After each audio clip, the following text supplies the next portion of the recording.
Hi everybody, and another little belter for you tonight. Tell all your friends this is where the fun is, and we're going to start with Little Jimbo, little Jimmy Osmond, about to pack him in the return of Grease in the West End.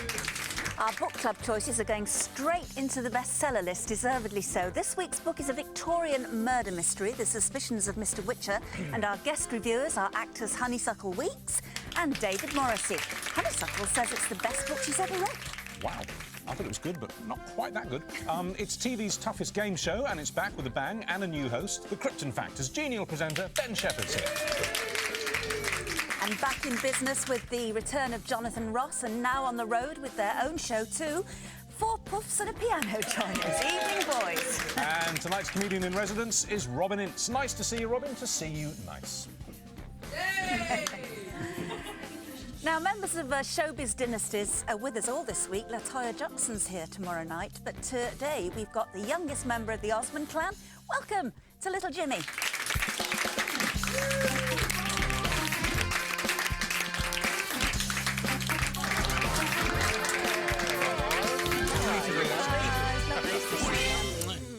I wonder how many times in your life you've walked on a stage. How many times you've made an entrance? Who's counting? Who's counting? It must be millions. Nice to see you both. Good to see you back. Well, I would say back in England. Yeah, I mean, you seem to be spending almost as much time here. I practically live here. I love it. About 6 months a year. Yeah. And the last couple of years has been just amazing. Yeah. Not only for me, but for our whole family. It's just been So the whole family comes over with you? Your children? Yeah, I have 4 kids and my beautiful wife, Michelle. Yeah. And matter of fact, I think you met them not too long ago. We did, yeah. But I mean my entire family, the Osmonds. Oh, the brothers come too? Yeah, we did a world tour. Fantastic. And it was the 50th anniversary in show business. That's a long time to do what you love. And it was very special because my oldest brother retired. He has multiple sclerosis. Oh. But what a way to go out, huh? Absolutely. Okay, well, this is you at the very start of the tour. Oh, good.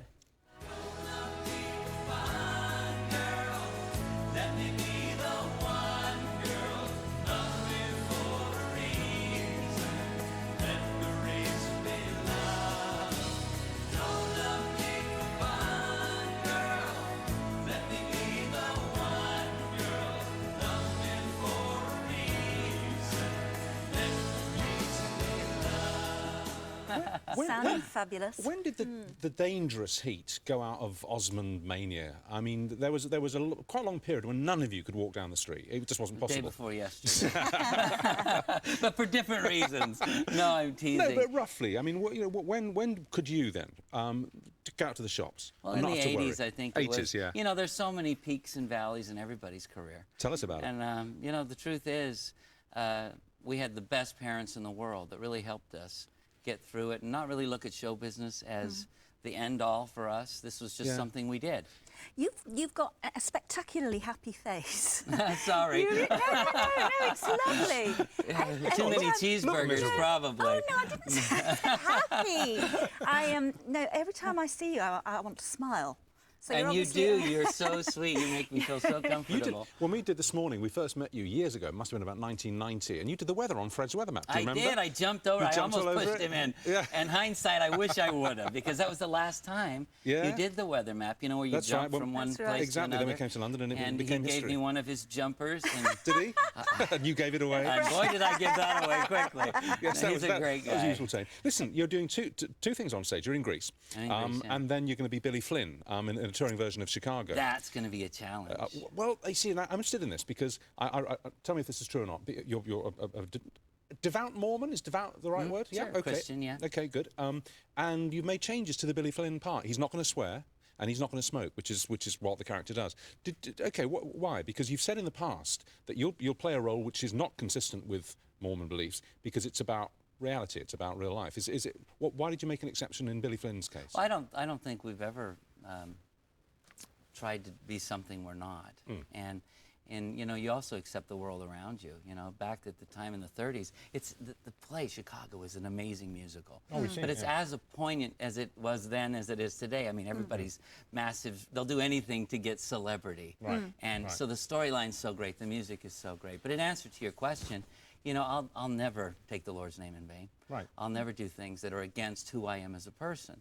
And I don't think that part is that way. I mean, I just saw it the other day, and it was just, it's a wonderful part. It's very aggressive because he's an attorney, but he still deals with real issues around him. Fine. And do you think it works without the smoking and without the swearing? Do you think it's they don't smoke now, you know, in the play. Well, we got a comedian in this country called, you may have heard of him, called Frank Skinner, and he made a documentary this week, a Panorama, which is a big documentary BBC series about too much swearing on stage, and he was prolific at swearing, wasn't he? And he's now cut right back, and he says that he finds the audiences are laughing harder. And I'm not smarting up to you, but he's actually cut back the swearing, and it's making him funnier. Well, you know, it's funny. I guess last time I saw you guys, I was in the jungle. Remember? That's right. Oh yeah. Well, you just come out of the jungle. Yeah, I just had come out. Yeah, I still felt like I was in the jungle. Did you make it to fourth? Yeah, I was in there the whole time. That's They right, said, you're the foreigner, you'll get voted out first.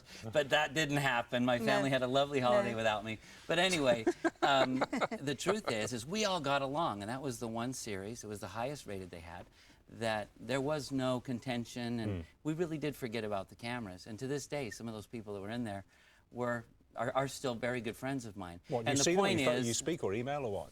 Yeah, a bunch of them came to the O2 Arena when we were just playing there. But, you know, that's cool, that's real, that's fun. And you know what, I think you don't have to, you know, make a spectacle of yourself to have people interested in what you do in your life. You just need to stand up for who you are. If you don't stand for something, you fall for anything. That's just a little saying. That's a good line. And I think it's true. You know, whoever you are, live it to the max. Is your faith ever challenged? Is your faith ever challenged? I mean, I've rarely interviewed people who have a strong Christian belief who won't admit that there have been long, dark nights of the soul, you know, when they think, this is nonsense. There's no truth in this at all. Have you ever had doubts like that? Sure, you know, until your metal's tested, you don't know what you're made of. Yeah, and is that hard? Is that hard? You know, daily, we all are tested. And unless you keep going and progressing and keep running forward in what you believe in, you'll fall backwards. And so it's a constant way to live your life, as you do too, I'm sure. I mean, you strive to be the best person you can be and what you're based on your beliefs. And I don't think it's any different in my case. I think I try every day to get up and make it a great day. I wish I had a faith like yours. I mean, because I don't. I flip-flop, and so do you. I mean, I don't flip-flop as much as you. I'm always interested to meet people who've got an absolute belief in God, in Christ, and all of that, because mine flickers. Well, intellectually, if you look at everything intellectually, you can prove things either way. Of course you can. Yeah. But you still have to, it still comes down to what do you feel? Yeah. And that testimony that you build in your own life and what your beliefs are. Yeah. And for me, I had the best examples, and I think that's the key, is following examples of a happy life. My parents were amazing. They didn't just profess what they believed in, they lived it. Right. And seeing that growing up all these years, I choose to have a happy life. And it's wonderful that I've been given that foundation, at least for me, of where I came from, why I'm here, and where I'm headed. And I think, you know what, every day to me, and I believe for all of us, matters. We all affect each other. And it's up to us whether we're going to have a good day or a bad one. Well, as that woman says, well, Harry about Sally, I love what he's having. Yeah, absolutely. I'm going to bring you back to earth now and show you a clip of when you were 7 years old. I knew you were going to. No, this is good. This is really good. No, this is fantastic because it's in Japanese. You were in Japan. You were in Tokyo. So clever. Yeah. And you were singing in Japanese. Were you singing off cue cards? I learned it phonetically. I was the first American to sing in Japanese. Had a hit record, and boy, do I rub that into my brothers. I had the first hit. Well, here you are, 7 years old in Tokyo, and I've got to say, I mean, you were always incredibly cute as a little kid, but little Jimmy Osmond singing in Japanese is too cute for humanity to stand, I think. So we'll only run about 30 seconds of this, otherwise we'll all collapse. That's all we can take. Okay, exactly.